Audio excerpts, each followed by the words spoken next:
we have a time for Mavericks Clippers Sunday, 2:30 Central in Los Angeles. And the radio voice of the Dallas Mavericks is joining us here on the D&M Leasing Hotline. Good morning, Chuck Cooperstein. How are you?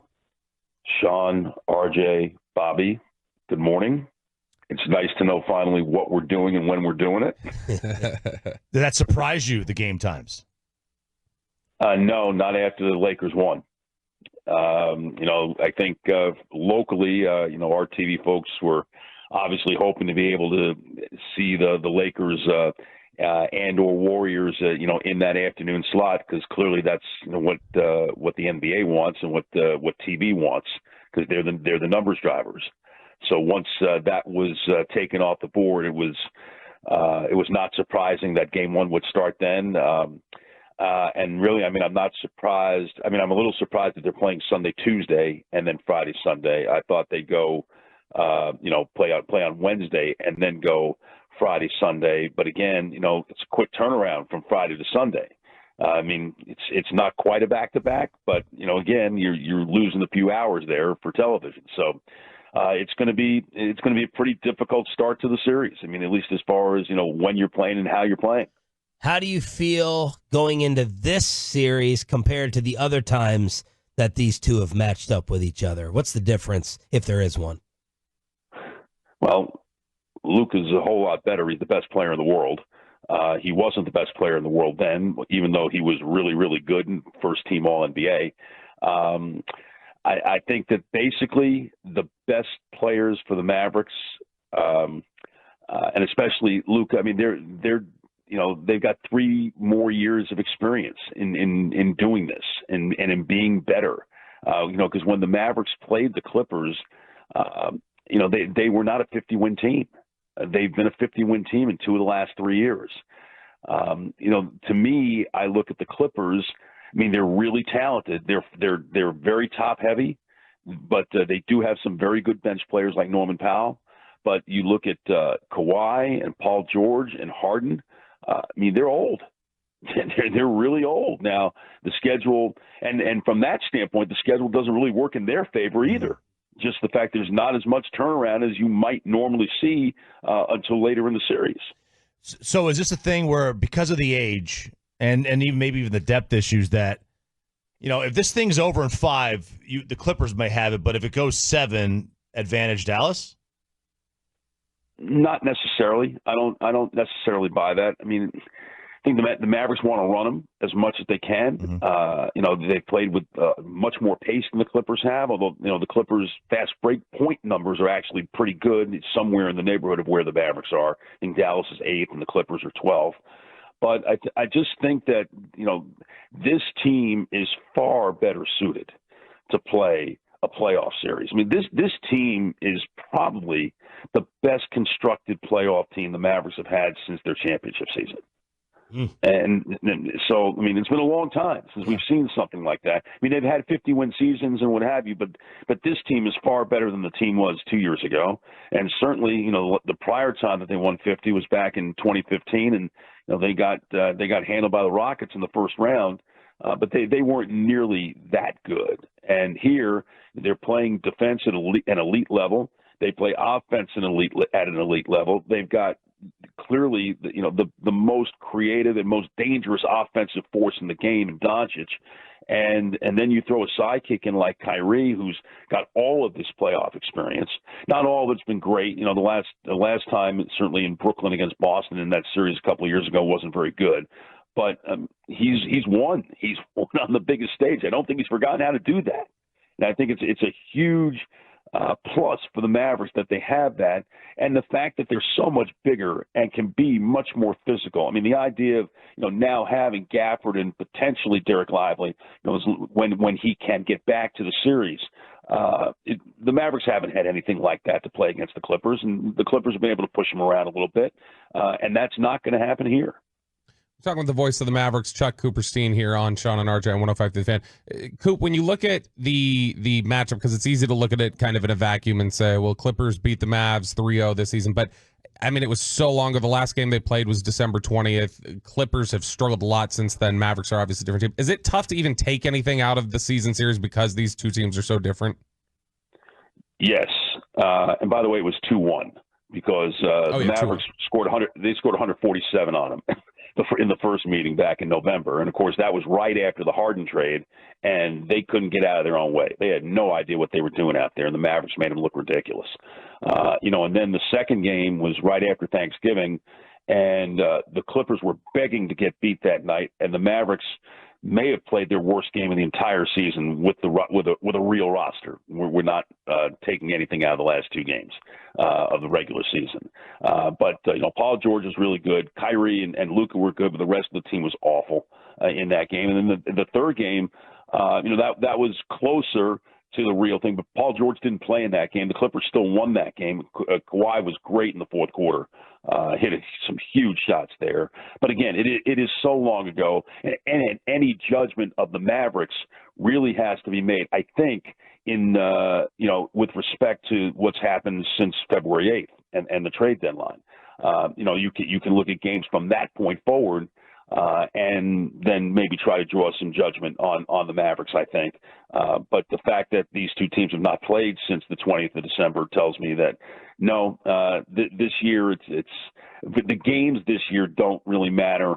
But it's still, as we know, it's going to come down to the Mavericks somehow being able to handle Kawhi, keep him in check. And Paul George was awful in the series in the bubble, but he was really good in the series in 21.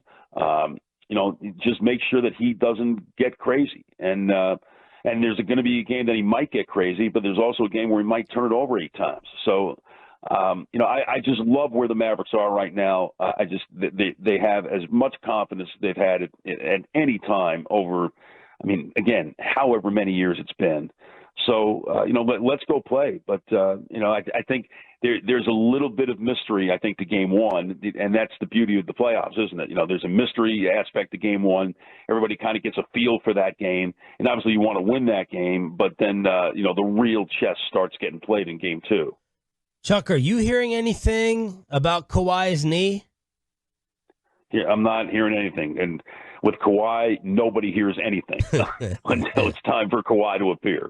But look, if I'm the Clippers, I've got to be concerned because he is their closer, and he is the defender that let's face it, when it mattered the last playoff series when Kawhi said, "I want to guard Luka." That's where it comes down to, because he still is when he's playing, and he's played a bunch this year. Much more so. He'd only missed 6 games all year, 6 of the first 80, 6 of the first 73 or 72 prior to these last games that he's missed. He's still an elite defender. He's a clutch player. He's a 2-time Finals MVP. That's the guy that you have to worry about if you're beyond anyone else from the Mavericks. And if he's not playing for the Clippers, not that you can let your guard down, because that'd be ridiculous at this time of the year, but it does make things a bit easier, I think, for the Mavericks to deal with. When healthy, where would you put him in the stand in the league? He's still he's a top 10 to 15 player in the league. Absolutely. He shoots. He shoots over 50 from the floor. He shoots nearly 90 from the line. He's an elite defender. He's not a great rebounder. Doesn't take a high volume of threes, but he started to take more threes, this year, and he shot them well. He shot 42% this year. Look, you don't want to guys that have playoff success. You don't want to mess with them. Okay, you want to let the sleeping dog lie as much as you possibly can. But if he's there, if he's playing, he's going to be a factor. He's got to be accounted for, more than anyone else that LA is going to throw out there. Chuck Cooperstein, voice of the Mavericks on the D&M Leasing Hotline here on 105.3 The Fan.